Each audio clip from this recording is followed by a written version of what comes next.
Moi j'avais qu'une envie, c'était d'arrêter. J'avais plus aucune motivation. L'idée c'était de me dire c'est bon, c'est pas fait pour moi, le business c'est trop compliqué, c'est un milieu de requins, j'y vais pas. Comment j'aurais pu continuer sachant ce qui m'était arrivé? J'étais démoralisé pour moi, pour ma famille, bref pour tout le monde, j'avais vraiment l'impression de mal faire. Je sais que ça fait partie du décor, mais c'est vraiment difficile à gérer. Allez, on se retrouve dans cette vidéo. On va parler ensemble d'une histoire qui m'est arrivée il y a maintenant plus de 8 ans, cette histoire. C'était une histoire qui a été compliquée à vivre pour moi. Ça a été un frein à l'instant T dans ma carrière d'entrepreneur. Je pensais que ça arrivait qu'aux autres, que ça ne m'arriverait pas. Je pensais surtout... En voyant d'autres entrepreneurs, en fait, je pensais surtout que on se relevait de tout. Et pour moi, la situation, vue de l'extérieur, elle était easy, quoi. Elle était facile. Mais quand ça vous arrive à vous, en fait, vous vous dites, mais merde, c'est lourd, c'est difficile à gérer, c'est compliqué. Comment je vais faire pour m'en remettre? Et les premières réactions que vous avez à ça, c'est souvent, j'arrête. C'est bon, j'arrête. Parce que vous passez par plusieurs phases. L'histoire qui m'est arrivée, c'est une histoire que je vais vous raconter dans le détail. Et je vais vous raconter comment je me suis remis de cette histoire et ce qui s'est passé juste après si vous restez jusque la fin. En fait, j'ai démarré une entreprise dans le bâtiment qui fonctionnait très bien. Je vendais des solutions de chauffage écologique et économique pour le particulier et le professionnel. J'avais des techniciens, des commerciaux et puis une secrétaire. Et je m'installe dans des locaux qui étaient à l'époque en location, c'était des bureaux, et je payais, c'était 1350 € par mois de loyer. Je me mets en place et l'activité fonctionne, j'embauche, ça marche tellement bien que je me dis 1350 € par mois dans un loyer, il n'y a aucun intérêt, autant que je crée une SCI et que j'achète un local avec, au sein de ma SCI, et que je la loue à ma société. Voilà. J'avais à l'époque, c'était une URL, donc une société avec un seul actionnaire, c'était moi à 100%. Donc du coup, je commence à chercher des locaux et j'en trouve un. J'en trouve un qui était plutôt intéressant, qui était à 270 000 €. Sur 15 ans, ça me faisait 2193 € par mois. 550 mètres carrés, dont un local à l'intérieur qui faisait 92 mètres carrés, qui correspondait parfaitement à l'activité que je voulais. Le reste étant du stockage derrière, et ça allait très bien. Comme ça, je commandais mes chaudières, mes pompes à chaleur, etc. Tout mon matériel, et je pouvais le stocker. Donc du coup, je trouve très vite ce local, et je le signe. Voilà, je signe le compromis. Je vais à la banque. Je vous passe les détails de la banque, parce que j'ai eu quelques refus, puis j'ai eu un accord, et j'ai un banquier qui me dit ok, on vous suit, donc 2193 € par mois sur 15 ans, et moi du coup ce que je fais, c'est que je me fais un bail entre ma SCI et ma société à 3500 € par mois. Donc 3500 € que ma société donne à ma SCI qui rembourse 2193 € par mois à la banque, et ma société paye la taxe foncière. Donc ça fonctionne très bien. Il se passe 1 an, il se passe 2 ans, il se passe 3 ans, les locaux deviennent trop petits. Ma société continue à se développer, ça devient trop petit. Et puis, ça devient trop petit, mais je me dis en même temps, gérer du personnel, pour moi, c'était très compliqué. Voilà, c'était très difficile. Honnêtement, j'avais vraiment de la difficulté à demander aux gens d'arriver à l'heure, parce que pour moi, c'était normal d'arriver à l'heure, mais pas pour eux. J'avais du mal à leur dire arrêtez de me mentir. J'avais la secrétaire qui avait quelquefois dans le mois 3 ou 4 fois ses règles. C'est pour ça qu'elle arrive en retard. Ça, c'était compliqué. J'ai même un gars qui une fois arrive en retard en me disant je me rappelle, il arrive, il me dit j'étais en colère, il était 10h du matin, le commercial toujours pas là, et il arrive la tête enfarinée, et il me dit ouais Laurent, voilà, je suis désolé, j'ai appris ce matin que j'ai perdu ma grand-mère. Alors bon, je dis mince, si t'étais proche, c'est compliqué. Il me dit ouais, on était très proches, je viens travailler, mais voilà, pas je suis pas là quoi. Je dis bon bah écoute, ok, d'accord. Et ce même commercial, c'était 8 ou 9 mois après, il vient me revoir en arrivant en retard. Et il me ressort la même excuse. Il m'a dit Laurent, je viens de perdre ma grand-mère. Et là, je suis monté dans les tours, je dis mais attends, tu l'as perdu il y a 8 mois et là tu me dis que tu la perds. Bref. J'avais vraiment du mal à gérer le personnel. Pour moi, c'était compliqué parce que pour moi, c'était normal que les gens fassent des heures. C'était normal qu'ils se donnent à fond. C'était normal qu'ils arrivent à l'heure. C'était normal qu'ils rangent leur camion. C'était normal qu'ils s'entendent entre eux. Or, c'était ma société et pas la leur. Donc même si j'avais mis en place un plan d'épargne entreprise, etc., et à la fin de l'année, ils avaient l'équivalent d'un 13e mois, je ne pouvais pas, maintenant je le sais, je ne pouvais pas leur demander la même chose que ce que je faisais. Moi, j'y allais le samedi, j'y allais le dimanche, des fois je partais, il était 22h, des fois j'arrivais le matin, il était 6h du matin. Et limite, quand j'arrivais à 6h du matin, je me disais, bon bah, je vais en trouver 2-3 les plus motivés. Mais non, c'était mon entreprise, c'était pas la leur. Et on ne s'applique pas de la même manière quand c'est son entreprise et quand c'est l'entreprise de quelqu'un d'autre. Mais ça, j'arrivais pas à le comprendre. J'arrive à mon histoire, vous inquiétez pas. Donc j'avais vraiment du mal avec le personnel. Donc je me retrouve avec une société qui marche très fort. J'étais arrivé à 350 contrats de maintenance. Donc beaucoup de clients, une grosse base de données. Je commence à être un peu connu dans la région. On me propose des concours jeunes talents, etc. J'avais 27 ans à l'époque. Aujourd'hui, j'en ai 38. Et du coup, je me dis mince, j'arrive pas à gérer les salariés et j'ai une activité qui explose. Donc je fais du bénéfice tous les ans, mais je me prends la tête. C'est-à-dire qu'à un moment donné, j'arrivais à l'entreprise et je me disais comment je vais gérer les soucis de lui, comment je vais gérer les problèmes de elle avec lui. Voilà, il y avait tout dans l'entreprise. Il y avait une fois l'assistante qui me dit oui, j'ai un commercial qui me fait du harcèlement moral. Convoquer les deux, qu'est-ce qui se passe? Ah mais moi j'ai juste dit ça, ouais mais moi je l'ai interprété comme ça, machin, etc. Donc en fait je me retrouvais dans une société où j'étais en train de faire de la psychologie avec tous les salariés. Si j'étais gentil, je me faisais bouffer. Si j'étais méchant, on me disait que j'étais un patron dur. J'arrivais pas à me trouver. C'était vraiment trop compliqué pour moi. Donc je me retrouve dans une entreprise où les locaux deviennent trop petits et je peux plus embaucher. Donc qu'est-ce que je fais? Je cherche des nouveaux locaux, des locaux plus grands, mais en me disant je garde les locaux que j'ai actuellement et je vais les mettre en location.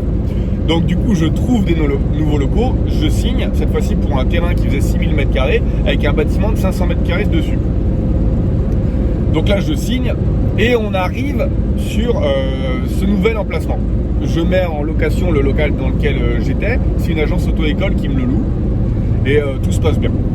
Et puis là, je me développe, je continue. Et au bout de 6 mois, en fait, le local que j'avais acheté, et là c'est très important que vous compreniez, le local que j'avais acheté, il est situé dans une zone industrielle en face d'un aéroport qui génère entre 3 et 4 millions de passagers à l'année.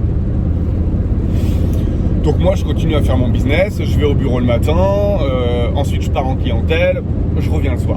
Et en fait, avec ma secrétaire, on avait en commun un petit cahier, et sur ce cahier, tous les appels téléphoniques entrants de la journée, elle me notait ce qui s'était passé avec les personnes que j'avais besoin de rappeler. Et sur ce cahier, quand je rentrais le soir, je voyais souvent Laurent, des gens sont passés avec leur voiture en demandant s'ils pouvaient laisser leur véhicule sur notre parking et aller à l'aéroport.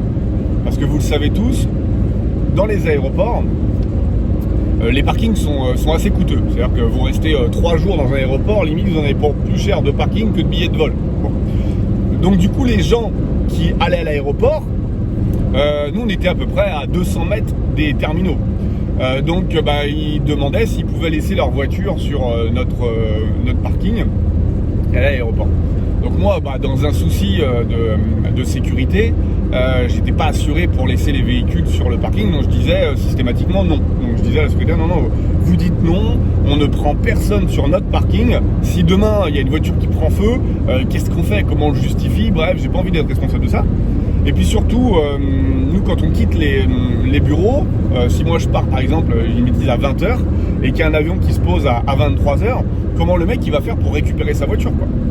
Barrière fermée, alarme, détecteur en route, bref, il peut pas récupérer sa voiture le gars. Donc c'est mort.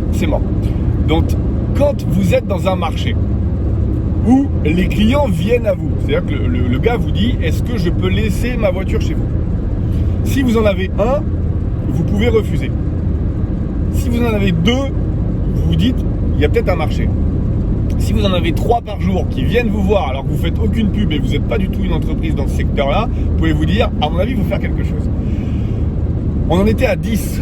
10 sur le cahier qui chaque jour voulaient laisser leur voiture sur notre parking. Le parking faisait 40 places. L'aéroport facturait 5 € par jour de parking au-delà de 10 jours. Parce qu'au début, c'était un forfait sur 3 jours, etc.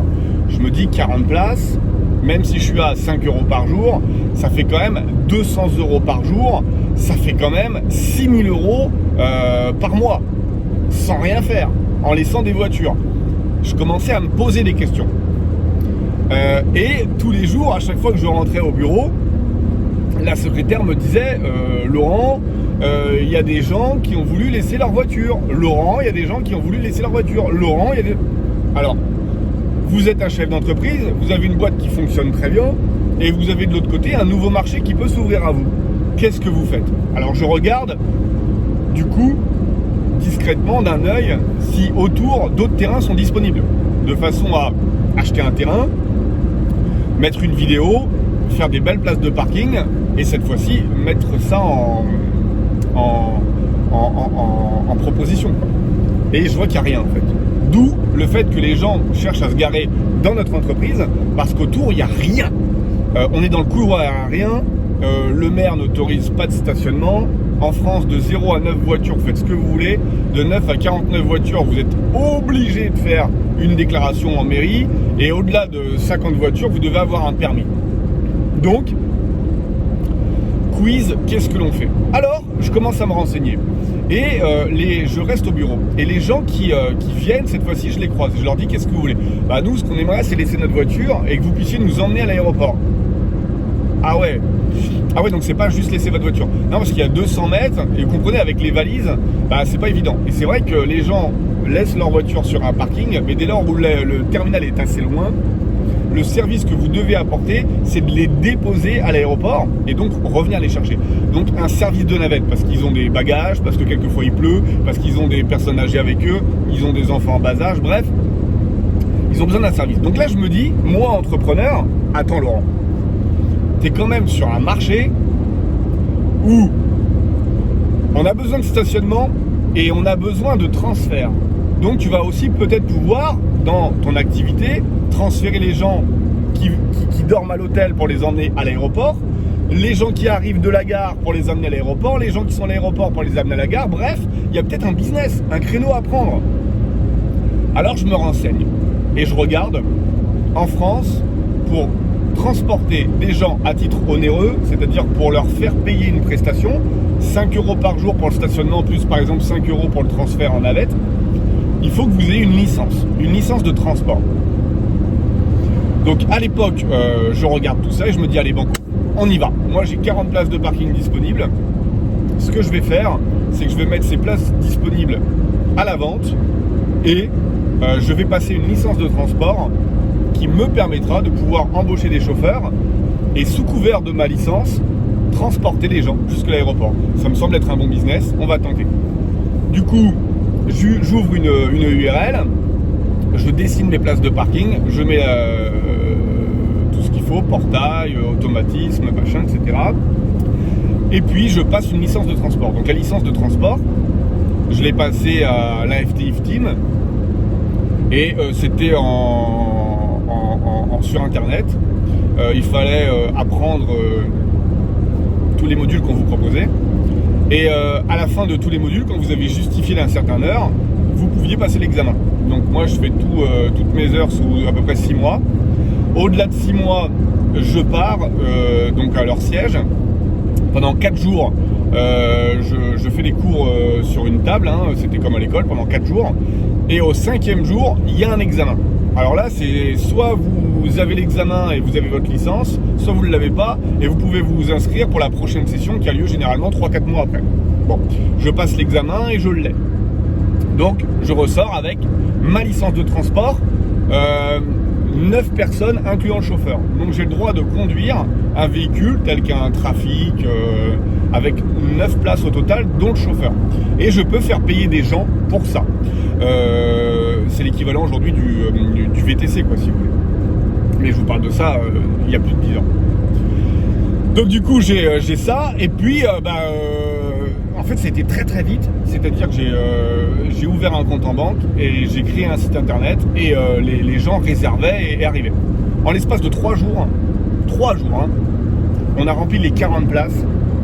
Et au bout de 3 jours, il y avait autant de personnes qui venaient pour garer leur voiture. Et là, j'étais obligé de dire, on est complet. Non, désolé, c'est pas possible. Une prochaine fois peut-être, à bientôt. Au début, ça allait parce que c'était des nouveaux clients. C'était des gens qui arrivaient et puis ils essayaient le parking, ils montaient dans la navette, on les emmenait à l'aéroport. Et puis ça allait. Par contre, le problème, c'est qu'après, il y a eu beaucoup de gens qui voulaient revenir. Et c'était facile pour moi de dire aux nouveaux clients, non, désolé, on est complet, bonne journée, au revoir. C'était très compliqué pour moi de dire à des gens qui venaient souvent sur le parking, ah bah cette fois-ci c'est complet, au revoir. Parce que vous vous liez d'amitié, ils sont sympas, ils sont gentils, ils utilisent vos services fréquemment. C'est comme si vous aviez un restaurant et vous avez quelqu'un qui vient tous les midis manger chez vous. Et puis un midi vous lui dites non, tu peux pas manger chez moi, non, parce que j'ai pris des nouveaux clients que je connais pas, donc toi tu peux pas venir. Attends, je viens tous les jours chez toi. Ouais, mais là non, tu peux pas venir. Donc l'idée, je me suis dit, il faut absolument que je trouve des places supplémentaires. C'est pas possible. J'ai 40 places de parking, je transfère des gens, je gagne de l'argent et je suis bloqué. Et il n'y a rien de pire dans un business que d'être bloqué. Il n'y a rien de pire. Tu te dis, putain, mais je passe à côté de tellement d'argent, c'est pas possible. C'est comme si l'argent était par terre et tu te disais, non, je ramasse que ce qu'il y a 1 mètre autour de moi. Je vais pas plus loin. C'est fou. Donc du coup, ce que je fais, c'est que je me dis, bon, ça serait bien que je trouve quand même un terrain plus grand. Et puis on continue. Il se passe 3 mois, 4 mois, 5 mois, 6 mois. Et j'arrive dans le vif de mon sujet et de ma vidéo. Au 6e mois, je dis à mon ex-femme, attends, je vais aller voir vite fait au parking. Je passais de temps en temps comme ça parce que le samedi et le dimanche, le parking est ouvert. Hein. Et je prends ma voiture, j'avais une grosse voiture de sport à l'époque. Je prends ma voiture et j'arrive devant le parking. Et là, petit indice, le portail du parking grand ouvert. Bizarre. Moi qui ferme toujours tout, c'est étonnant. Et je rentre avec ma voiture tout doucement dans le parking. Et sur ce même portail, je vois plein de traces blanches à l'endroit des poignées et des automatismes de portail. Putain, le portail a été forcé. Je continue à avancer dans le parking et j'arrive devant la porte des locaux. La porte grande ouverte. Je dis là, forcément, il y a eu quelque chose. Je me dirige tout droit à l'endroit où on stockait les clés. Il manquait 3 clés. Et sur le parking, après avoir fait un tour, il manquait 2 voitures. Waouh. Là, je peux vous dire que j'étais pas bien. Et j'étais en train de réaliser en fait que je venais de me faire cambrioler en pleine journée. Et panique parce que je me dis est-ce que les voleurs sont toujours là? Est-ce qu'ils ont l'intention de revenir? Qu'est-ce qu'ils m'ont pris exactement? Donc là je fais le tour. Je vous rappelle que j'avais 2 activités sur le même terrain. L'activité de parking et mon activité dans le bâtiment de chauffagiste. Donc je regarde sur l'activité de chauffagiste, j'avais rien, mais il me manquait bien 2 voitures et 3 jeux de clés. Alors, il m'avait pris 3 jeux de clés, 2 BMW, une Mercedes. Et le jeu de clés de la BMW qu'ils n'ont pas pu prendre, c'est parce qu'il y avait des voitures qui étaient devant la BMW et ils ne pouvaient pas la sortir. Mais par contre, j'avais plus les clés. Donc, est-ce qu'ils allaient revenir pour la récupérer ou est-ce qu'ils ne reviendraient pas? Mais j'avais plus de clés. Donc là, je flippe. J'appelle mon ex-femme, elle arrive. J'appelle mon père, il arrive. J'appelle les flics, ils arrivent. Et là, d'un seul coup, la police arrive et limite c'est moi le voleur, quoi. C'était complètement fou. Ils sont arrivés, bonjour, bougez plus. Hein. Qu'est-ce qui s'est passé entre telle heure et telle heure? Qu'avez-vous fait aujourd'hui? À qui sont les véhicules? Est-ce qu'il y a des gens qui vous en veulent? Est-ce que... attendez, c'est moi qui vous appelle. Je viens de subir un préjudice. Je suis pas le... Mais... Après, quand vous redescendez, vous comprenez qu'ils font leur boulot, quoi. Mais sur le coup, vous dites, merde, j'ai besoin d'aide. J'appelle la police. Elle arrive et je passe au crime, quoi. J'avais pas besoin de ça. J'avais plus besoin de quelqu'un qui me dise, attends, t'inquiète pas, c'est rien, on va trouver, il y a des assurances, etc. Du coup, qu'est-ce que je fais? Ni une ni deux, je me dis, il faut que j'appelle les clients tout de suite. Il faut que je leur dise que voilà, il y a un problème. Et je peux vous dire que appeler des clients qui sont en vacances pour leur dire, votre voiture que vous m'avez déposée, sur laquelle vous m'avez donné, je dis une bêtise, 50 € pour 10 jours, et ben je viens de me la faire voler. Compliqué. Donc là, ce que je fais, c'est que je prends les plaques d'immatriculation des véhicules sur le parc et je check avec mon petit logiciel voir si on m'a bien volé que 2 voitures. Et je vois qu'effectivement il m'en manque que 2. Bon. Donc c'est déjà difficile à bouffer, hein. Je sais que ça fait partie du décor, on est entrepreneur, il nous arrive des trucs, c'est compliqué à gérer, mais quand ça vous arrive, encore une fois, je peux vous dire, quand vous avez les mains dedans, eh ben vous avez l'impression que le monde il s'écroule quand même, hein, parce que vous vous dites qu'est-ce qui va m'arriver de plus, comment je gère, comment je fais le truc, etc. Je vois les policiers qui essayent de prendre des indices, etc. Mais les traces blanches, c'était pour gommer en fait les traces, quoi. Donc du coup, je me dis, il m'en manque 2, je retrouve les coordonnées et puis j'appelle. Donc j'avais sur mon logiciel la possibilité de pouvoir sortir le fichier des clients en Excel. Et puis le petit truc drôle là-dedans, je vais vous raconter, c'est que je sors mon fichier Excel, je regarde la BMW, je trouve le nom du mec. Donc je vais au bout de la ligne et je compose le numéro de téléphone. Et je dis allô, bonjour, c'est Laurent Boutillier, oui. Bah voilà, écoutez, c'était pour vous dire que on a eu un problème sur le parking. Quoi, qu'est-ce qui se passe? Bah, on a eu un problème sur le parking. On a été victime d'un cambriolage et je voulais vous dire que votre véhicule a été volé. Non mais quoi? Mais c'est pas possible, mais qu'est-ce que vous êtes en train de me raconter? Je vous ai confié mon véhicule, mais c'est une... Je dis oui, écoutez, je suis désolé.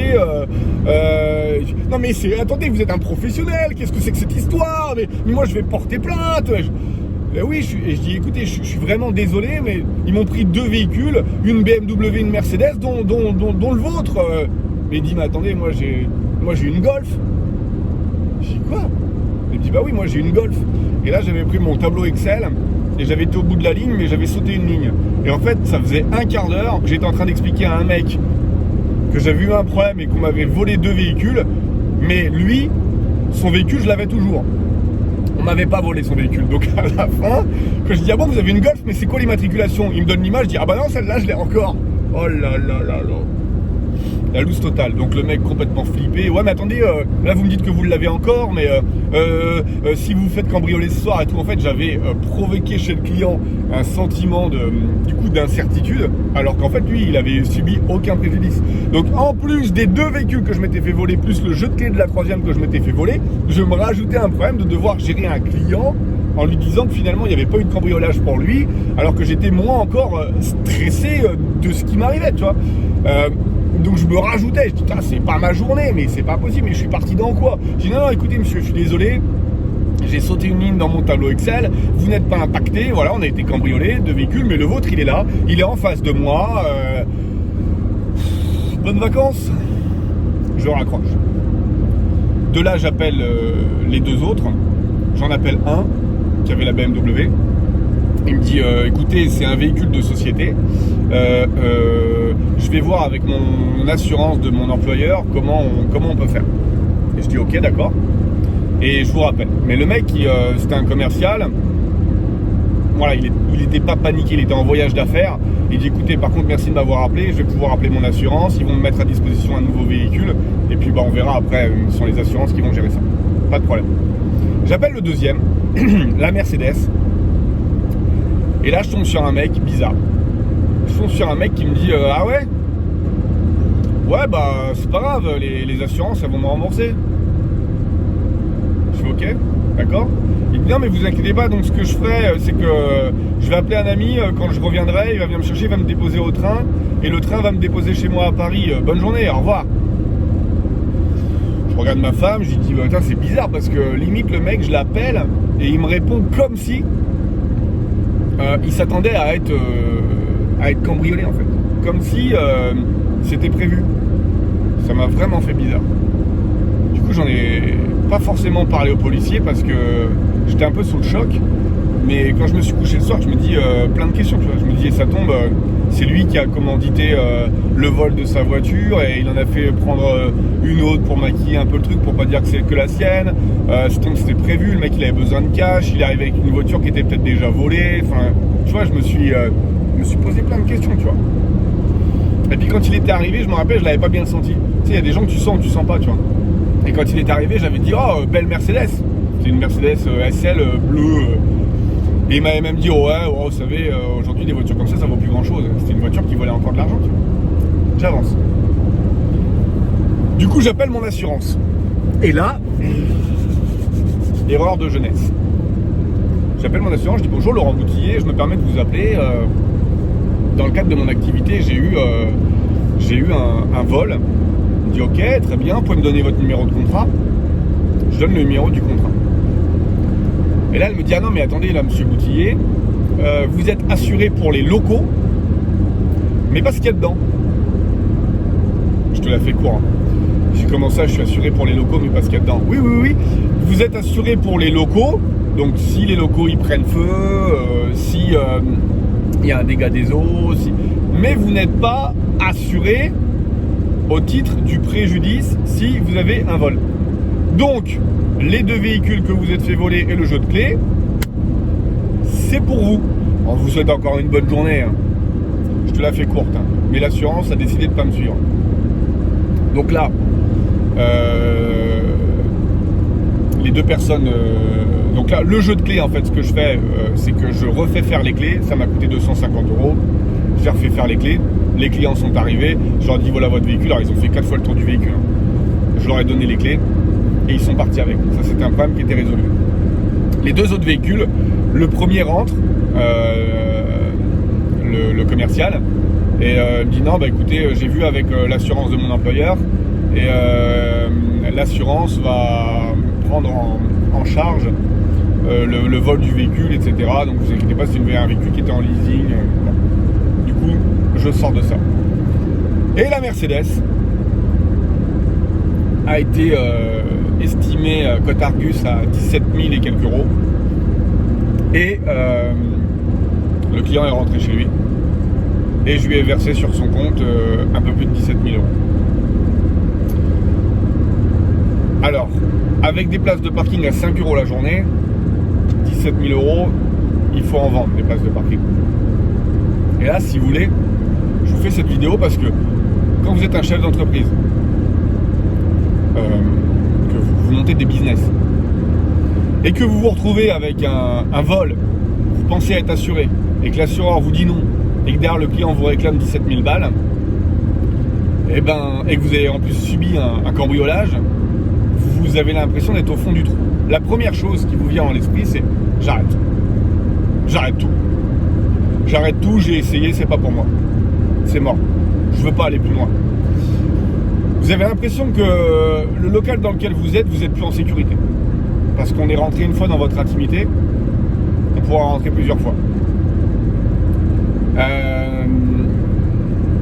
Système d'alarme s'était déclenché. Dans les commentaires, vous allez me dire, Laurent, système d'alarme, machin, etc. Système d'alarme s'est déclenché, machin, etc. Tout a fonctionné, c'est pas un problème, mais les mecs ont été très très vite. Ils sont partis avec 2 bagnoles. Je me sentais pas bien, j'allais au boulot, je me disais est-ce que je vais pas arriver et la secrétaire elle va être bâillonnée, est-ce que je vais pas arriver le lendemain, il va encore me manquer des voitures, tout ça pour 5 € par jour. Donc sur le coup, je me dis j'arrête tout. L'entrepreneuriat c'est pas fait pour moi, les cambrioleurs ont eu raison, j'ai peur pour moi, j'ai peur pour ma famille, j'ai peur pour les proches, j'ai peur pour les salariés. j'arrête, c'est pas fait pour moi. Ça a duré 48 heures. Pendant 48 heures, je me suis dit, j'arrête, je veux pas aller plus loin, c'est mort, c'est pas fait pour moi. Et je remettais tout en jeu. C'est-à-dire que les 5 € par jour facile, qui étaient du bénéfice, je me disais 5 € pour une perte de 17 000.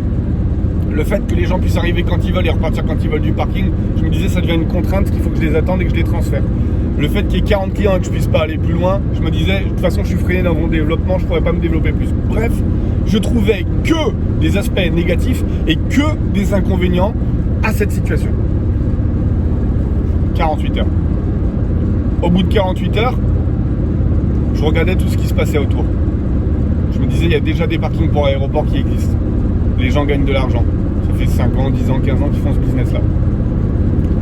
Donc j'étais passé de « je veux tout arrêter » à « je suis en colère ». Je suis passé après de « je suis en colère » à « ça peut arriver ». Et je suis passé après de « ça peut arriver » à « il faut que je fasse encore mieux ». Au bout d'une semaine, je file manger au restaurant et je croise un ami qui me dit « Laurent, ça marche ton parking ?» Ouais, bon, j'avais pas envie de dire à tout le monde que je m'étais fait cambrioler quand même, c'est pas la meilleure des pubs. Je dis ouais, ça marche bien, hein. Mais je dis bon, le problème c'est qu'on est limité à 40 places. Ah bah il me dit écoute, justement, ça tombe bien que tu me dises ça parce que j'ai un ami qui a un terrain pas loin de l'aéroport. Il est à peu près à 4 km de l'aéroport. Mais c'est un terrain qui fait 15 000 mètres carrés. Et là, du coup, tu peux mettre un paquet de voitures. Et derrière, il a un champ. Et ce champ, si on l'aménage, on peut mettre jusque 500 voitures. Waouh, 500 voitures. Ouais, 500. Alors là, moi, je commence à regarder. 500 x 5, machin, la TVA, combien il faut de chauffeurs, un chauffeur 80 véhicules jour, machin, etc. Je fais mon truc. Et là, je regarde. Et je trouve que c'est une activité où tu peux faire entre 15 et 20 000 € de bénéfices par mois. On peut le visiter, le terrain. Et donc au bout d'une semaine, ce contact me met en relation avec son ami. Au bout de 3 mois, je signe le bail et je me retrouve à la tête d'un parking de 500 places. Tout sous alarme, tout sous vidéosurveillance, avec 5 chauffeurs, un secrétaire, parce que c'était un homme que j'avais à l'époque. Et je crée une entreprise digne de ce nom, parce que on se renforce, on achète des véhicules, etc. Bref, on devient un peu les leaders, on va dire, de la ville et du département. Et j'explose le chiffre. J'explose le chiffre aussi bien qu'à l'époque, j'ai M6 qui me contacte. Et l'émission Capital fait un reportage sur les parkings. On passe dans M6, un super beau reportage, je les remercie encore. Et l'entreprise explose et fonctionne très très bien. Et là, au moment où ça fonctionne, au moment où les journalistes me disent bah bravo en tout cas pour ce que vous faites, c'est beau, c'est pro, ça fait plaisir à voir. Dans un coin de ma tête, je me dis, il y a quelques mois, j'étais au fond du trou en me disant que ce que je fais c'est nul, ça sert à rien, je suis pas un bon chef d'entreprise, je suis pas un bon gestionnaire. Bref, je suis en train de me flageller parce qu'on m'avait piqué 2 bagnoles, 2 sur 40 fois le nombre de personnes qui venaient, 2 voitures. Et c'était peut-être même quelque chose d'organisé. Donc j'étais peut-être victime là-dedans, moi, en fait, du truc. Et en étant victime, j'aurais pu tout arrêter. Or, le fait de tout arrêter, c'était donner raison à ceux qui m'avaient cambriolé. Aujourd'hui, toi, si demain, tu as envie de faire un business, ou si tu as un business, et que je te prends, allez, quelques miettes de ton business, est-ce que ça vaut le coup que tu jettes tout le gâteau à la poubelle? Est-ce que ça vaut le coup que tu remettes en question tous les mois, les années où tu t'es posé des questions et tu t'es dit oui, je le fais? Il y a tellement de monde qui ne vont pas au bout de leurs idées que si toi t'y vas et qu'on te met un arbre au milieu de ton chemin, est-ce que dans la forêt tous les autres arbres sont pas en l'air? Est-ce que ça vaut le coup que tu t'arrêtes? Est-ce que ça vaut le coup que tu abandonnes? Non. Moi, c'est ce que je me suis dit. En allant au bout des choses, en continuant, en développant mon activité, des voleurs et de moi, c'est moi qui avais raison. c'était moi qui étais dans le bon chemin. Si j'avais arrêté, j'aurais perdu de la confiance en moi, j'aurais donné raison aux voleurs. Et qu'est-ce que j'aurais fait? Tous les projets que j'aurais voulu mettre après, j'aurais dit oui mais. Et pour un chef d'entreprise, il n'y a rien de pire que le oui mais. Le oui mais, il t'empêche d'avancer. Certains me diront non, mais attends Laurent, le oui mais, quelquefois, il permet de poser les choses. Non. Le oui mais, il évite. Moi, les gens à qui je dis j'ai une nouvelle idée, ils me disent oui mais, ce sont des gens qui n'ont pas un regard critique constructif. Les gens qui ont un regard constructif, c'est oui et. Je vais faire 100 000 euros de chiffre d'affaires. Oui et qu'est-ce que tu vas faire avec? Je vais employer 3 personnes. Oui et qu'est-ce qu'ils vont faire pour t'apporter de l'argent? C'est différent de oui mais. Je vais faire 100 000 euros de chiffre d'affaires. Oui mais si les clients ne payent pas. Je vais avoir 4 salariés. Oui mais s'ils ne viennent pas travailler. Une fois que j'ai passé ce cap, et pour moi il n'y a que le temps, qui vous permet de pouvoir passer ces étapes.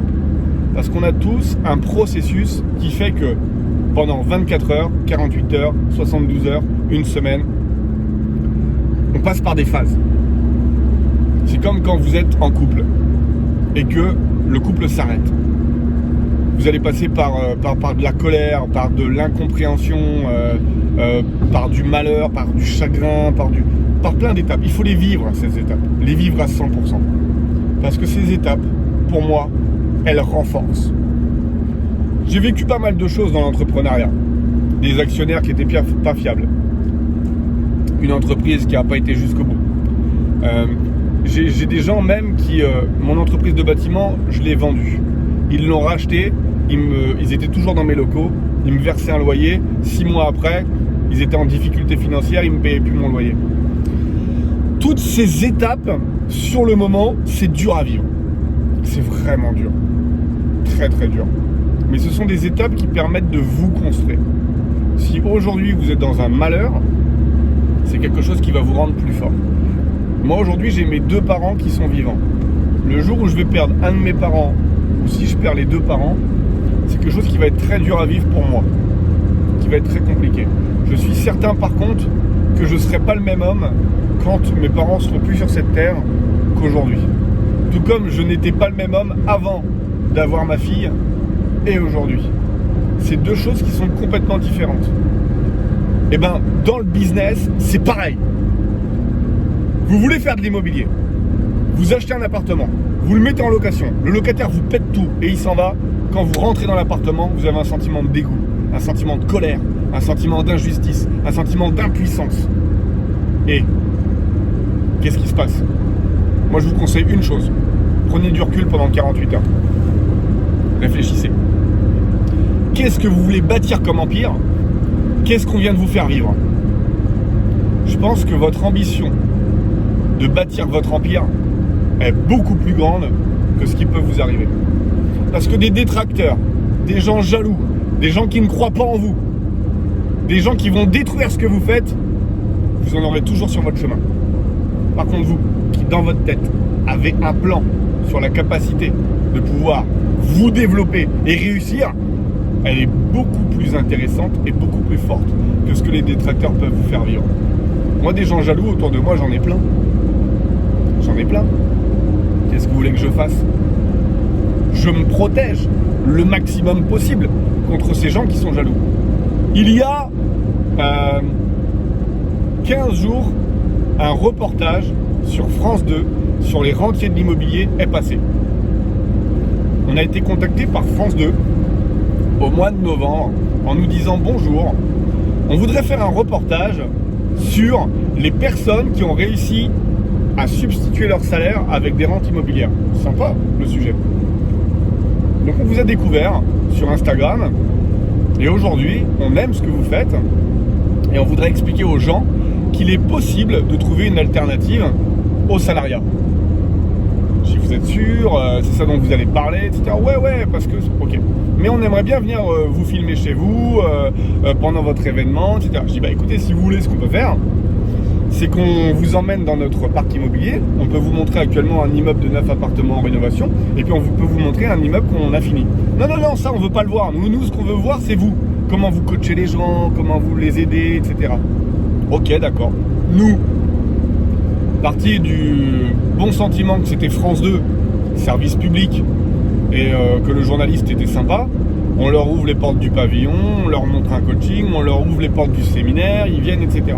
Bon. Pendant tout le tournage, que des messages bienveillants.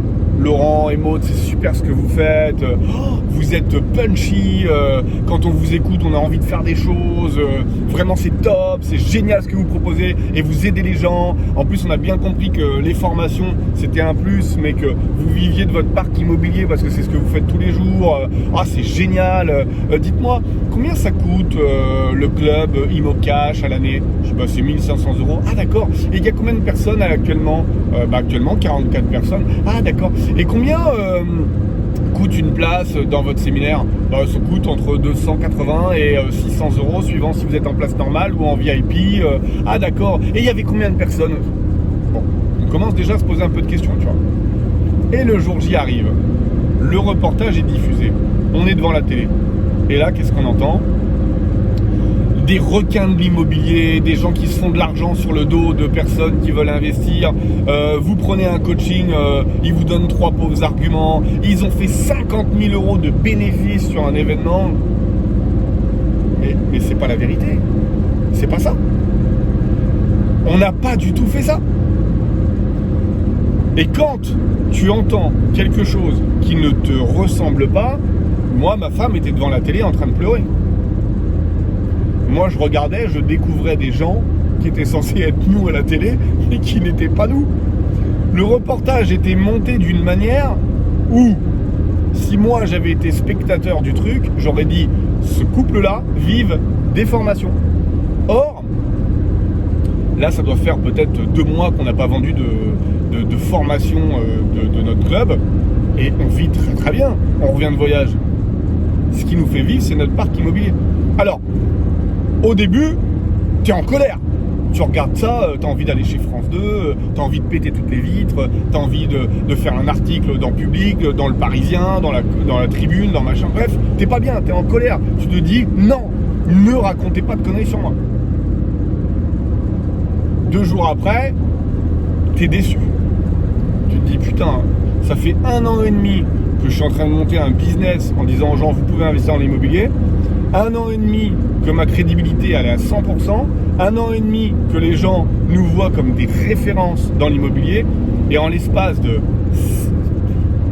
1 minute, on a perdu une grosse partie de notre crédibilité parce qu'il y a des gens qui vont croire ce que le journaliste a monté. Et puis, le temps passe. Et tu te dis, attends, je suis pas en train de faire fausse route là. Je suis convaincu d'un truc. C'est que l'immobilier, ça permet de pouvoir substituer les salaires. Je vis le truc. C'est-à-dire qu'aujourd'hui, ce sont les revenus locatifs qui me permettent de pouvoir vivre. J'ai des bons retours des gens qui nous font confiance. C'est-à-dire que les gens qui prennent la formation, derrière nous font un témoignage, c'est super, j'ai appris beaucoup, j'avance, je me rends compte que c'est pas facile, mais je m'accroche, merci de nous tenir informés, merci d'être derrière nous, etc. Et parce qu'un journaliste, t'a dit, ça va être un bon reportage et il te fait de la merde, tu devrais tout remettre en question. Avec tout ce que j'ai vécu jusque maintenant, ma phase entre je suis déçu, je suis énervé, je passe à autre chose, j'arrête tout et finalement je continue, elle a duré 48-72 heures. Pour ma femme, elle a duré 1 semaine et demie, 2 semaines. Parce qu'elle n'avait pas vécu encore autant de choses dans l'entrepreneuriat. Elle a vécu beaucoup de choses dans sa vie privée et vie familiale, mais dans l'entrepreneuriat, elle était encore toute nouvelle. Et ce reportage à la télé, ça aurait été Bernard Tapie qui l'aurait vécu, il n'aurait même peut-être pas eu de commentaires tellement c'était bidon, quoi, tu vois. Il aurait dit oui, bon bah écoute, ça fait partie du décor, t'es chef d'entreprise, tu t'exposes, donc tu peux pas avoir que de la bienveillance, donc ça, tu le mets de côté et puis on avance. Allez, qu'est-ce qu'on mange ce midi? Tu vois, il l'aurait peut-être vécu comme ça le truc. Parce que à force de vivre ce genre d'événement, à un moment donné, tu te blindes.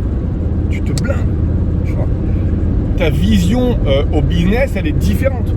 Le mec qui tous les jours travaille dans une morgue, la vision qu'il a de la mort, elle est différente. Tu vois, elle est complètement différente. Le mec qui est fromager, tu vois, il a peut-être une vision du fromage qui est différente de la tienne. Il vit tous les jours dedans. Et du coup, je me suis dit, ouais, c'est ça en fait. Moi, je m'expose. Je m'expose et en plus, pour donner raison à France 2, ce que je vais faire, c'est que maintenant, je vais m'exposer de plus en plus. Je vais faire de plus en plus de vidéos YouTube, de plus en plus sur Instagram, sur TikTok, sur Facebook, sur Snapchat. Bref, je vais inonder. Et ma réponse, ça sera d'avoir plus de personnes qui me suivent que ceux qui suivent le compte tout compte fait sur France 2.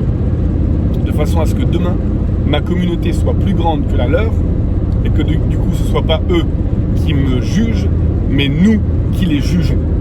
Voilà la réponse que je peux donner à France 2. Encore une fois, si je suis dans la majorité, je remporterai le combat. Donc j'ai déterminé ma stratégie et maintenant, j'avance. Mais ce ne sont pas eux qui vont m'arrêter. Même si, au moment où j'ai vu le reportage, j'étais peiné pour ma femme et de la voir dans cet état-là.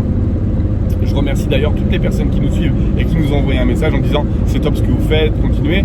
Vos messages, je les ai lus, je n'ai pas répondu à tout le monde, mais en tout cas, ils nous ont touchés et ça nous permet de pouvoir continuer et d'avancer. Mais clairement, toutes les expériences vous renforcent de l'intérieur et vous permettent de devenir plus grand, plus fort et meilleur. Voilà, j'espère que cette vidéo vous a plu. Si vous avez apprécié cette vidéo, mettez-moi un petit pouce vers le haut, juste pour me dire que vous êtes d'accord avec ce que je viens de vous dire. Et si vous avez vécu des situations qui sont difficiles, je vous invite à me mettre en commentaire quelle est la situation la plus difficile que vous ayez vécue qui vous a rendu plus fort. Ça peut être la perte d'un proche, ça peut être la déception dans un couple, la déception avec un actionnaire, ça peut être tout ce qui vous passe par la tête qui vous a vraiment rendu plus fort. Un accident de voiture qui vous a fait prendre conscience de la vie, la naissance d'un enfant, ça peut être des choses positives. Un diplôme scolaire, voilà, ça peut aussi donner confiance. Vous n'avez pas confiance en vous, vous êtes reçu un diplôme. Moi, quand j'ai passé ma licence de transport, j'avais pratiquement 30 ans, ça faisait longtemps que j'avais arrêté l'école. J'ai eu l'examen, j'étais fier de moi quand même, parce que je me suis dit, voilà, j'ai fait 6 mois, j'ai repris pendant 6 mois, et je passe un diplôme et tout le monde ne l'a pas. On est à peu près 15 dans la promotion, et je crois qu'on est 11 à l'avoir eu, quoi. Donc je me dis, voilà, il y a des gens qui ne l'ont pas eu, donc ça vous remet encore une dose de confiance en soi. Donc dites-moi dans les commentaires, quel est l'événement qui a fait que vous vous êtes senti plus fort. Voilà. Et puis mettez-moi un petit pouce en l'air si vous avez kiffé cette petite histoire que je vous ai racontée, qui est une histoire que j'ai vécue moi de l'intérieur. J'ai peut-être oublié des choses, bien entendu, parce que quand vous vivez la situation, voilà, vous êtes dedans. Mais en tout cas, ça m'a fait plaisir de vous la raconter. Allez, je vous souhaite une très bonne journée et je vous dis à très bientôt. Ciao, ciao.